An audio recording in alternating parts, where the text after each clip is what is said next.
Assalamualaikum warahmatullahi wabarakatuh. Jumpa lagi dengan saya Tama dalam Ada Apa Gerangan 2. Bagaimana kabar kalian? Semoga selalu diberikan kesehatan dan juga rezeki yang cukup. Kita jumpa lagi di Ada Apa Gerangan 2, di mana di sini saya akan khusus membacakan cerita-cerita mistis bersambung. Dan kita akan lanjutkan lagi cerita sebelumnya tentang Sentot dan Edi berpetualang di sebuah desa yang bernama Desa Siluman. Di sana mereka berdua harus membantu untuk memecahkan sebuah misteri tentang desa siluman tersebut. Nah, seperti apa kelanjutan ceritanya? Langsung saja kita simak. Teman-teman, ada apa gerangan? Ceritanya mulai dari sini. Mentari belum tinggi, embun masih menggantung di ujung-ujung ilalang, dan udara pagi masih menggigit pelan. Tapi di balai bambu samping rumah Pak Lurah, dua sosok tampak tergeletak dalam posisi setengah rebah. Tubuh mereka penuh debu dan sedikit bercak darah kering. Wajah mereka lelah, tapi sorot mata keduanya, terutama yang satu, Sentot, masih menyimpan bara tawa yang enggan padam. "Tot," ucap Edi pelan, mengatur nafas yang belum benar-benar stabil. "Ini semua beneran ya?" Sentot menoleh malas, lalu menarik kain sarung bekas alas tidur ke atas dada. "Kalau ini mimpi, berarti aku mimpi buruk double, Ed." "Kok double?"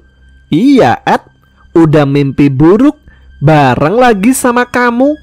Edi tertawa kecut, tangannya memijat pelipisnya. "Kadang aku takut, Tot. Kita ini niat bantu-bantu Ustadz Imron, tapi malah jadi tumbal desa ini rame-rame." "Jangan takut, Ed. Kita berada di pihak yang benar. Pasti Allah akan memenangkan hambanya yang benar. Tapi kalau memang nanti kita kalah dan mati, kita mati dalam keadaan benar. Dan Allah yang akan menempatkan kita di tempat indah di sisinya."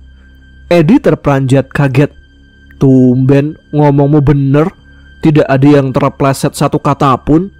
Bijak sekali kali ini bicaramu, Tot." Sentot langsung tersenyum lebar. "Kata Ustadz Imron tadi gitu, Ed." "Kirain kata-kata itu dari kamu sendiri." "Kamu kan tahu, aku itu masih kecil, otakku juga masih kecil, kapas bekasnya juga sedikit. Jadi sering salah." "Kapasitas?" "Ya, aku maklumi, Tot. Asal jangan parah aja salahnya." Sentot mengangguk lalu duduk bersandar pada tiang bambu. "Kita kayak hidup di sela-sela dunia. Desa ini memang aneh. Kadang ngeliat pohon tapi baunya bau darah. Kadang dengar suara ayam tapi begitu dicari ayamnya bisa ngaji." Edi terbelalak. "Mana ada ayam bisa ngaji?" "Ada, Ed. Ayam dipondokin pesantren." Lalu keduanya terbahak. Hening sesaat, hanya suara angin dan ayam betulan yang berkokok jauh di belakang rumah. "Aku gak nyangka kita bisa sampai di titik ini, Tot," gumam Edi. "Kamu inget gak waktu pertama kali kita ikut patroli sama warga? Kirain cuma nyari maling. Yang datang malah mayat hidup, terus disambut buta sungsang." Sentot melirik. "Waktu itu aku sempat mikir, ya Allah, ini sialnya kebangetan. Padahal cuma niat bantu ronda, malah ikut syuting horor." Edi memejamkan mata sebentar. "Tapi kamu berani banget waktu itu, Tot. Waktu aku lari di tempat, aku udah pasrah tuh. Lah kamu malah nongol di depan buto, ngasih orasi kayak mau ikut demo."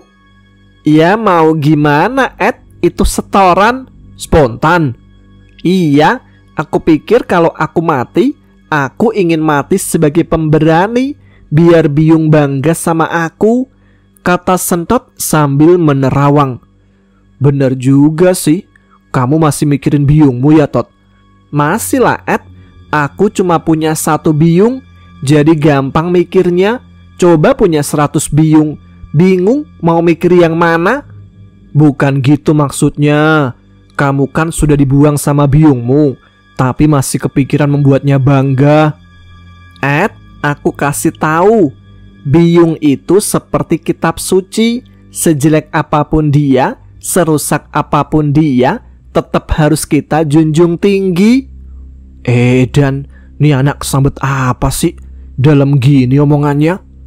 Emangnya kamu gak takut sama Buto Sungsang, Tot? Waktu aku gertak si Buto, dalam hati aku deg-degan. Tapi begitu cahaya itu muncul, aku sempat mikir, wah, kayaknya aku punya kesaktian. Edi menimpali cepat. Padahal itu Ustadz Imron di belakang kamu yang baca doa. Iya, aku udah mikir bakal diangkat jadi pendekar desa. Keduanya kembali tertawa. Tapi kemudian tawa mereka mereda. Edi menarik nafas dalam. Aku takut, Tot. Semua ini belum selesai dan kita belum bisa keluar dari desa ini. Sentot menoleh cepat. Tenang, kita masih punya Ustadz Imron. Dan kamu juga punya Sentot, men. Edi nyengir. Aku sebenarnya penasaran, apa sih kehebatan Sentot Man itu? Sentot Man itu hebat, bisa... Sentot terdiam. Masih terdiam. Rada lama. Lagi mikir mungkin, tapi gak ketemu juga. Jangan bilang punya kekuatan datang bulan lagi. Mendengar itu, Sentot malah nyengir. Itu ilmu tingkat tinggi, Ed. Aku belum menguasainya. Ilmu tingkat tinggi apanya? Mana ada ilmu datang bulan? Edi tersenyum. Kamu bakal jadi orang hebat, Tot. Percaya aku. Sentot menguap. Kamu juga, Ed. Kamu bakal jadi penunggang sapi. Kenapa penunggang sapi? Sentot terpejam matanya dan mendengkur lirih. Walah, bocah ini. Masa aku udah bilang dia orang hebat, aku cuma jadi penunggang sapi. Tidur aja lah. Aku butuh tenaga. Petualangan belum selesai. Sentot merebahkan kepala di lengan Edi, merapatkan badannya seperti adik kecil yang tidak pernah Edi miliki sebelumnya. Cahaya matahari menembus celah-celah dinding anyaman bambu, memantul di lantai balai, menghangatkan tubuh dua makhluk tidur yang sudah terlalu lelah menghadapi dunia gaib. Dari arah dapur terdengar suara sendok beradu dengan piring. Aroma sayur asem dan tempe goreng menyelinap bersama semilir angin. Suasana desa terasa damai untuk pertama kalinya sejak semua kegaduhan terjadi. Tiba-tiba, Sentot, bangun nak. Makan siang udah siap. Ayo, nanti keburu dingin. Itu suara Mama. Aku belum siap ketemu dunia nyata. Gumam Sentot masih tengkurap. Satu kaki terangkat entah karena mimpi apa. Edi membuka mata perlahan, mengucek wajah yang masih pegal. Tot, ayo bangun, udah siang. Siang itu ilusi, Ed. Sentot menjawab sambil tetap memeluk guling yang sebenarnya hanya bantal lusuh. Edi menarik selimut dari badan Sentot yang langsung berguling seperti ulat sawit. Jangan paksa aku menghadapi kenyataan. Mama muncul di belakang pintu balai sambil mengelap tangan. Anak lanang, ayo makan. Tuh, udah ditata di atas meja. Ada tempe goreng, sambal terasi, sama pepes tahu. Ada telur rebus juga. Tapi kalau tidur terus, tak kasih ke kambing telurnya. Sentot langsung duduk tegak.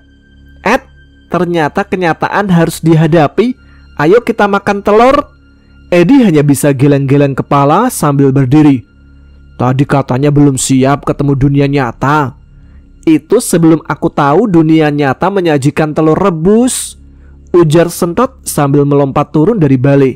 Nyeker, rambut acak-acakan, tapi matanya penuh harapan. Mereka duduk di depan sajian sederhana namun menggoda. Sentot mulai makan dengan lahap, bahkan sempat menyuapi Edi dengan dramatis. Ini Ed, sesuap rasa damai dari desa yang penuh petaka. Apa-apaan sih? Mama hanya tersenyum dari dapur, mengamati mereka dengan kasih sayang yang tulus. Setelah makan selesai, Mama kembali bicara. Le, kalian kalau udah siap, kita pulang aja hari ini ya. Urusan di sini serahkan pada Ustadz Imron dan Pak Lurah. Kan jembatannya rusak, Mak. Kita lewat jalur memutar ke Bukit Mintorogo, nanti diantar sama Rohman. Lah emang Pak polisinya kemana, Mak? Mereka berdua masih dirawat. Kita pulang duluan aja. Tapi Oma, Sentot menyela. Tugas Sentot men di sini belum selesai. Kita punya tugas lain di rumah, Tot. Mama gak mau ya kalian ikut celaka. Pokoknya kita harus pulang sekarang. Sentot dan Edi terdiam. Mereka saling pandang, merasa masih ada beban yang belum tuntas. Langit cerah tapi udara terasa berat, seperti ada sesuatu yang menggantung tak terlihat. Mama berdiri di depan rumah Bu Sri, menatap jalanan berbatu yang menuju arah bukit. Di sampingnya, Edi sedang memeriksa motor tuanya yang suaranya kini lebih mirip kokokan ayam jantan masuk angin. Yakin ini bakal kuat, Ed? Tanya Sentot sudah duduk di depan dengan ransel mungil di punggung dan topi miring seperti detektif anak-anak. Selama bensin masih ada dan bautnya nggak copot, motor ini bisa diajak ngelawan siluman kalau perlu. Jawab Edi setengah meyakinkan dirinya sendiri. Mama keluar sambil membawa buntelan bekal, nasi bungkus, air, dan sebungkus keripik tempe. Ayo, kita pamitan dulu. Gak enak ninggalin rumah orang tanpa pamit. Mereka bertiga berjalan masuk ke rumah Pak Lurah. Bu Sri menyambut mereka di ambang pintu dengan wajah lelah tapi tetap ramah. Ayu dia duduk tak jauh di ruang tamu. Matanya sembab tapi lebih tenang dari sebelumnya. Jeng Sri, kami pulang dulu ya. Terima kasih banyak, kata Mama sambil memeluk sahabat lamanya. Bu Sri mengangguk pelan. Hati-hati kalau lewat Mintorogo. Jangan berhenti apapun yang terjadi. Sentot menoleh penasaran. Kalau ada tuyul ngamen gimana, Bu? Kamu itu tuyulnya, sewot Edi. Mereka tertawa kecil. Tawa yang hambar tapi cukup untuk menenangkan hati yang was-was. Setelah berpamitan, Edi menyalakan motor. Suara mesinnya menggertak seperti sedang batuk berat. Sentot sudah mantap di depan. Mama duduk di belakang sambil membawa tas ransel mereka. Perlahan mereka melaju, meninggalkan rumah Pak Lurah. Namun, baru beberapa puluh meter, mereka melihat sosok berjubah putih dengan peci dan sorban coklat kehijauan khas santri berjalan dari arah berlawanan. Ustadz Imron. Edi langsung menghentikan motornya. Assalamualaikum, sapa Ustadz Imron dengan tenang. Waalaikumsalam Ustadz, jawab Edi dan Mama bersamaan. Sentot mengangkat tangan. Pak Ustadz, kami mau pulang kampung dulu. Pak Ustadz kok jalan kaki, gak punya motor ya? Ustadz Imron tersenyum. Jalan kaki itu cara terbaik untuk meresapi bumi. Hari ini aku harus kembali ke rumah Pak Lurah. Aku baru saja dari Langgar. Ada hal yang harus kutuntaskan. Mama menunduk hormat. Kami mau pamit pulang Ustadz, lewat jalur Bukit Mintorogo. Ustadz Imron memandang mereka satu persatu, terutama Sentot. Kalau begitu, kalian harus bergegas sebelum gelap. Tapi apa kalian tahu jalannya? Ada Mas Rohman Pak Ustadz. Dia yang akan mengantarkan kami. Sekarang lagi nunggu di rumahnya. Doaku menyertai kalian, kata Ustadz Imron pelan, kemudian mendekat. Sentot, Mas Edi, terima kasih ya. Kemarin sudah ikut membantu desa ini. Apa tidak apa-apa Pak Ustadz kalau Sentot men tidak ikut turun tangan lagi? Insya Allah, desa ini akan kembali aman seperti semula. Tanpa kata lebih lanjut, Ustadz Imron melanjutkan langkahnya, perlahan namun mantap menuju rumah Pak Lurah. Sedangkan motor tua Edi kembali melaju pelan, meninggalkan pusat desa, mengarah ke jalan setapak menuju rumah Rohman, kemudian ke Bukit Mintorogo, tempat yang dilarang dilalui malam hari. Motor tua itu berhenti di depan sebuah rumah sederhana yang berdiri di pinggir jalan tanah berbatu. Rumah kayu kecil itu tampak tua namun bersih.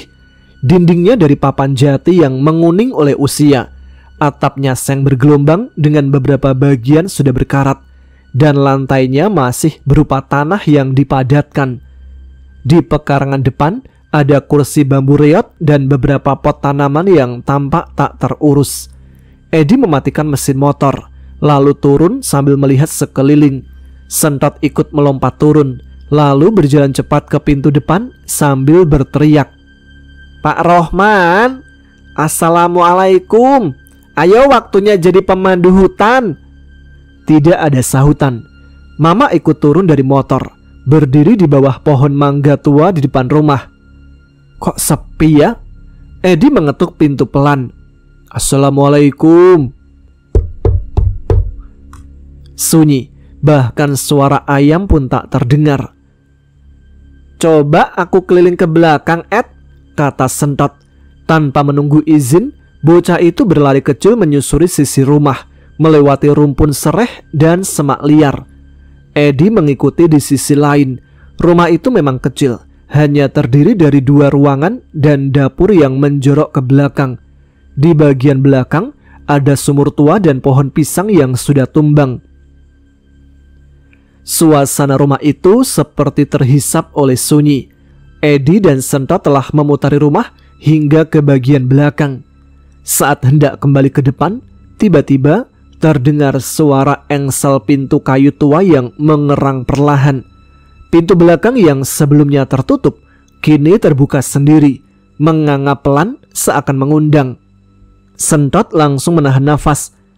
"Ed, itu pintunya kebuka sendiri." Edi mengangguk pelan. "Angin mungkin, tapi anginnya nggak sopan, masa buka pintu orang?" Mereka saling pandang sejenak. Edi menatap ke dalam rumah. Gelap, dingin, dan sunyi. Lalu dengan langkah hati-hati, ia menginjak ambang pintu. Sentot mengekor, nafasnya nyaris tak terdengar. Begitu melewati pintu belakang, hawa aneh langsung menyambut mereka. Udara di dalam rumah seakan berat. Ada bau anyir bercampur pengap, seperti ruangan yang terlalu lama tertutup. Tidak ada angin, tapi dedaunan di atas genteng terdengar berjatuhan satu demi satu. Lantai tanah rumah itu berderit di bawah langkah mereka. Ruangan dapur kosong. Di pojok ada kendi tua dan rak bambu berisi peralatan dapur yang usang. Dinding papan tampak lembab dan beberapa bagian kayu mulai lapuk. "Tot, ada orangnya nggak ya?" "Halo?" teriak Sentot. "Jangan teriak-teriak, Tot. Kan kamu nanya ada orangnya atau tidak. Kalau ada orangnya, pasti keluar marah-marah." Tiba-tiba, suara dengkuran berat terdengar dari dalam bilik kamar di sudut rumah.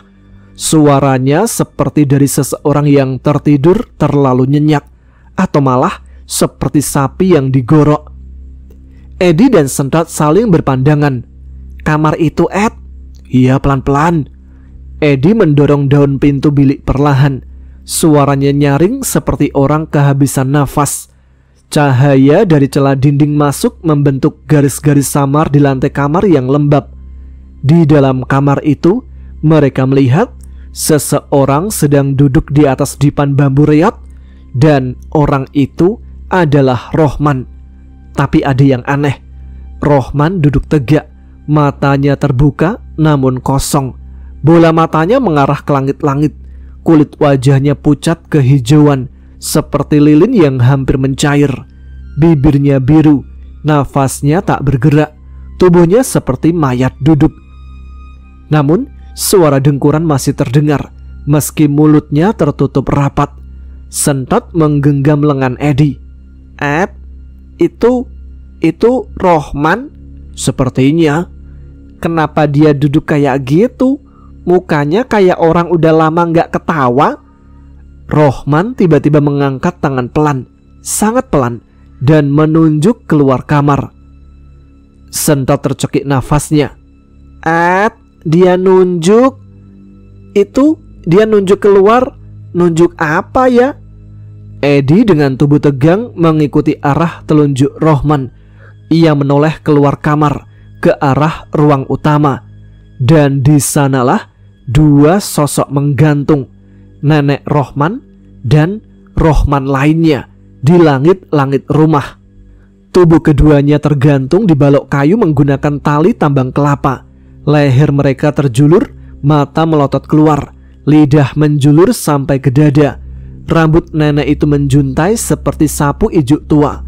Yang lebih mengerikan, tubuh Rohman yang tergantung memakai pakaian yang sama persis seperti sosok yang duduk di kamarnya. Sentot langsung teriak, itu dua-duanya mati. Tapi di sini Rohman duduk. Itu yang mana yang beneran? Edi mundur satu langkah. Wajahnya pucat, dan sosok yang duduk itu yang semula diam mendadak tersenyum. Senyuman yang tidak manusiawi, senyuman yang membuat mata Sentot langsung berkaca-kaca. Rohman ada dua, Rohman dan Rohmin. Tot, keluar sekarang, lari.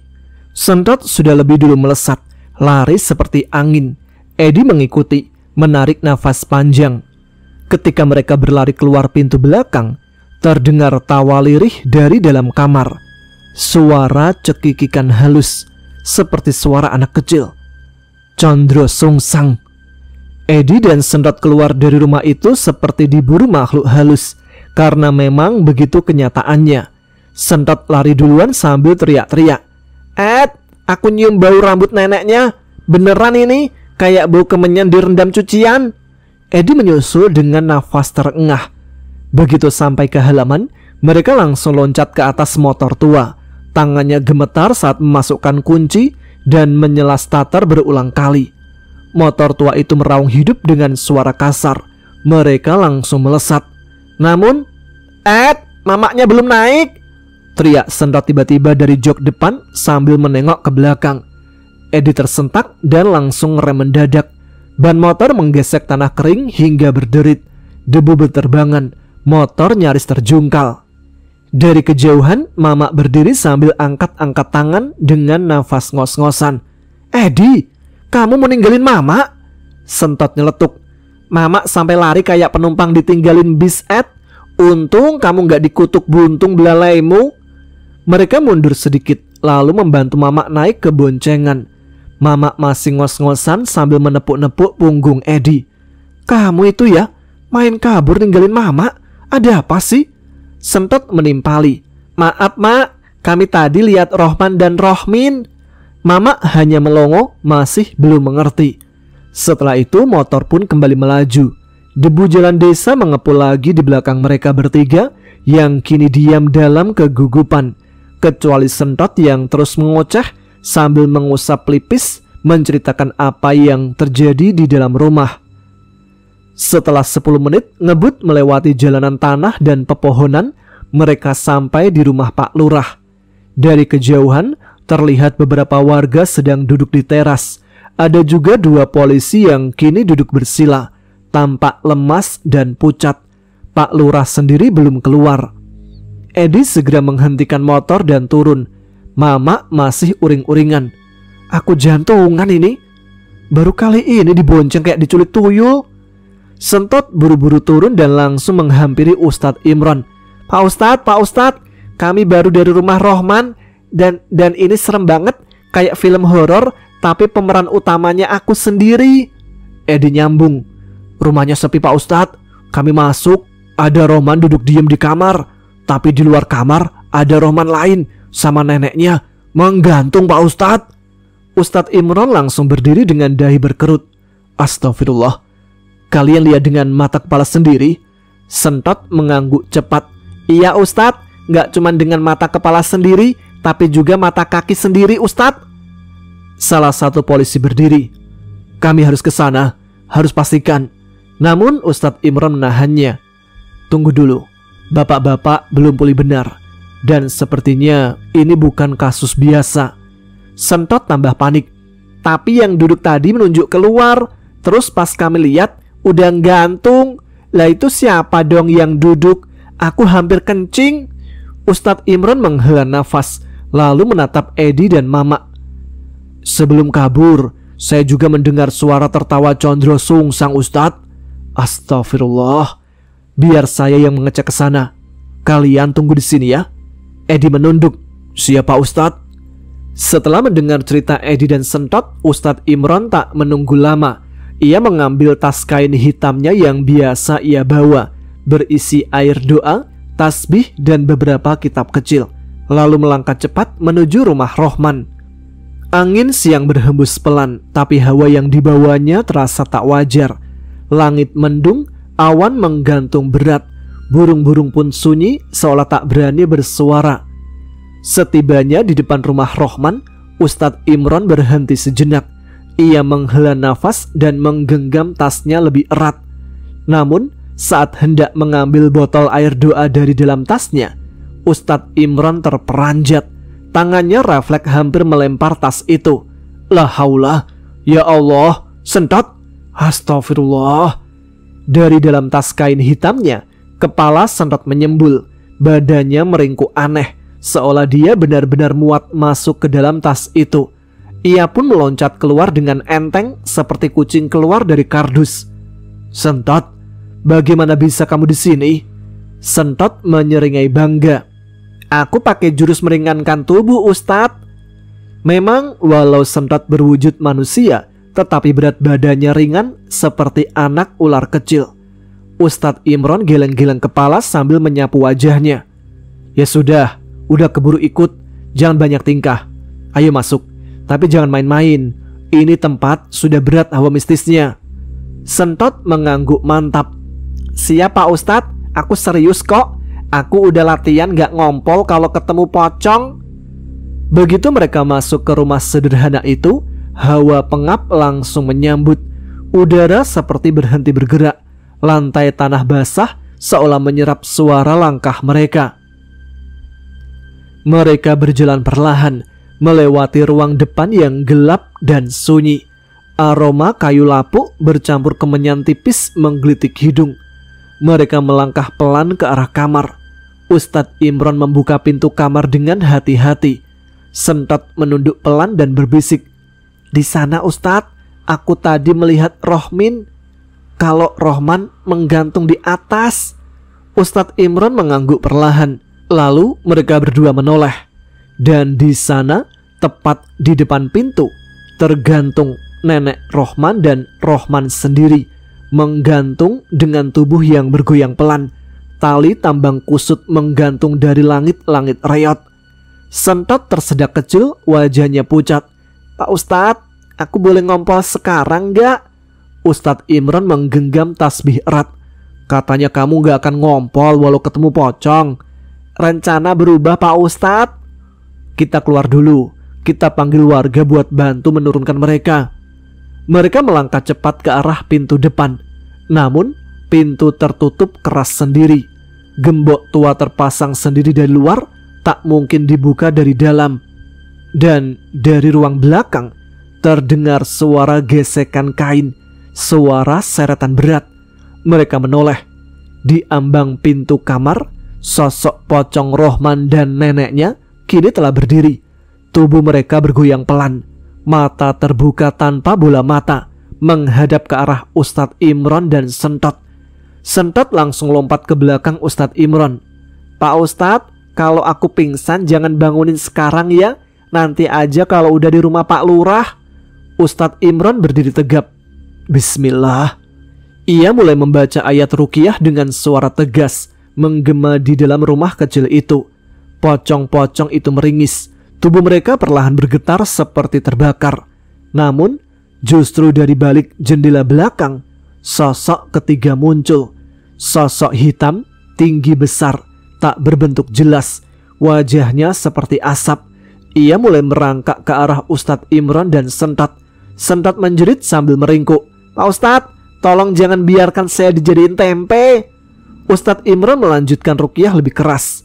Tangan kanannya menggenggam botol air doa, menyiramkan ke arah sosok jin tersebut. Namun sosok jin hitam itu malah semakin dekat. Kepalanya nyaris menyentuh langit-langit rumah yang rendah. Tubuhnya tak berbentuk tetap, seperti asap hitam yang berputar ganas. Dari arah lain, pocong Rohman dan neneknya juga mulai melayang perlahan ke arah mereka. Wajah tanpa bola mata, lidah menjulur kaku. Sentot, ayo di belakangku cepat, seru Ustadz Imron sambil mengangkat tangan dan membaca ayat kursi dengan suara menggetarkan. Tapi tiba-tiba pocong nenek melompat mendarat di depan pintu yang terkunci, menatap Sentot lurus. Sentot mundur perlahan, tapi langkahnya terhenti ketika pocong Rohman melayang dari samping dan menghalangi jalan kembali. "Pak Ustadz, saya terjebret. Tolong, ada 2 pocong maut." Ustadz Imron tetap fokus menghadapi jin besar. Ia melafalkan ayat demi ayat, dan setiap lafal keluar dari mulutnya, jin itu mengerang kesakitan, namun tidak menyerah. Jin itu mengangkat tangan kabutnya. Lalu sebuah semburan angin hitam menghantam tubuh Ustadz Imron, membuatnya terdorong hingga menabrak dinding kayu. Sentot menjerit. Ustadz Imron jatuh terduduk. Darah menetes dari pelipisnya, tapi ia tetap menggenggam tasbih. "Kami dikurung di sini," gumam pocong Rohman. Sentot mundur tapi tangannya merogoh kantong celananya. Ia mengeluarkan sesuatu, sebuah botol plastik kecil. "Pak Ustadz bilang ini air doa ya?" Dia menatap pocong Rohman. Ia berdiri tegak dengan gaya yang ia tiru dari film silat. "Rasakan nih, air wudhu dari langit." Air doa dilempar tepat ke wajah pocong Rohman. Tubuh pocong Rohman menggeliat seperti terbakar. Kepalanya mengepul. Tubuhnya terhempas ke dinding dan menggelepar seperti kain lap basah yang dilempar ke kompor. Pocong nenek terkejut dan berbalik ke arah Sentot. Ia membuka mulutnya sangat lebar, tak wajar untuk manusia. Dari mulutnya keluar suara mengerang panjang. "Nenek mangap-mangap pengen disuapin." Tiba-tiba pocong nenek melayang cepat ke arah Sentot. Tapi bocah itu dengan cekatan mengambil segenggam garam dari dalam kantong plastik kecil. "Rasain nih biar asin." Garam dilempar ke arah pocong nenek. Tubuh pocong bergetar keras, lalu menggeliat ke belakang seperti dilempar ke dalam bara. Sentot lalu melemparkan sisa air doa sambil lari mundur. "Sekarang disuapin garam dulu ya, lain kali aja disuapin buburnya." Sementara itu di sisi lain ruangan, Ustadz Imron akhirnya berdiri dan dengan suara lantang ia membaca doa.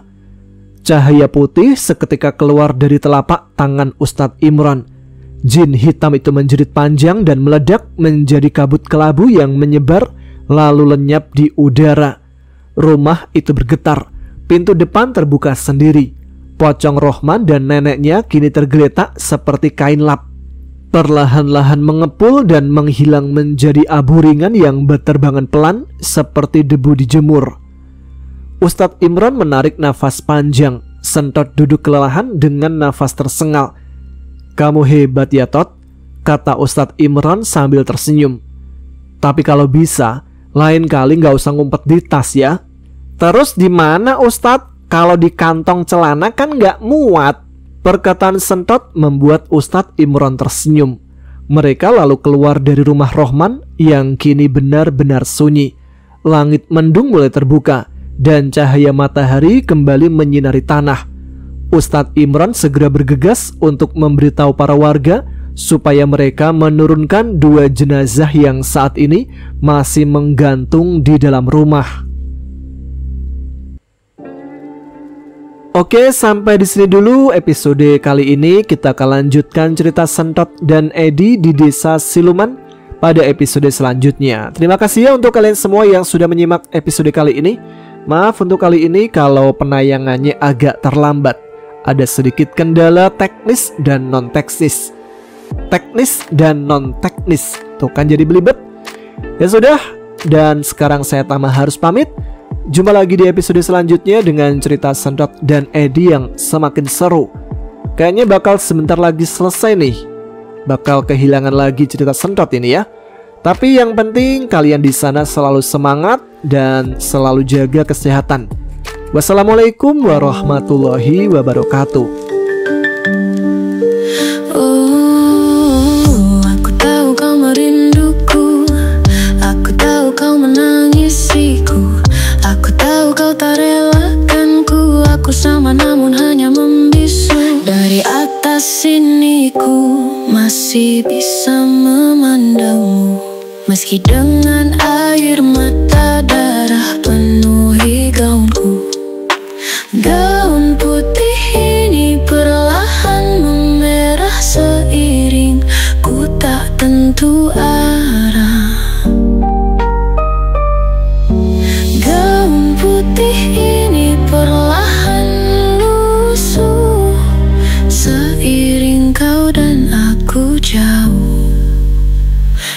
jalan ini, di antara ilalang tinggi, kau pernah membawa diri ini. Di jalan ini pula tubuhku mereba berdarah mati dan mereka lari.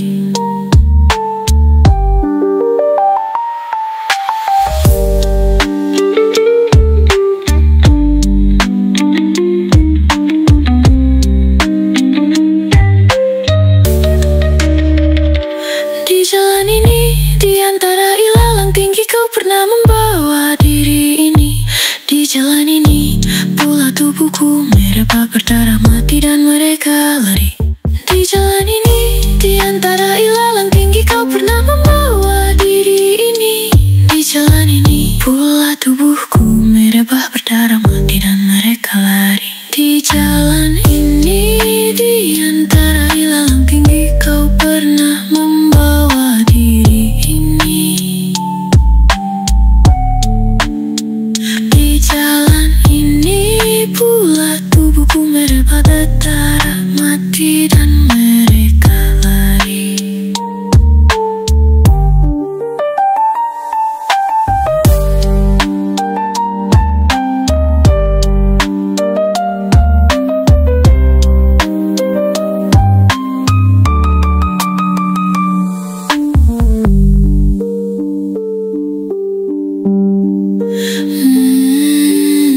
Di jalan ini, di antara ilalang tinggi, kau pernah membawa diri ini.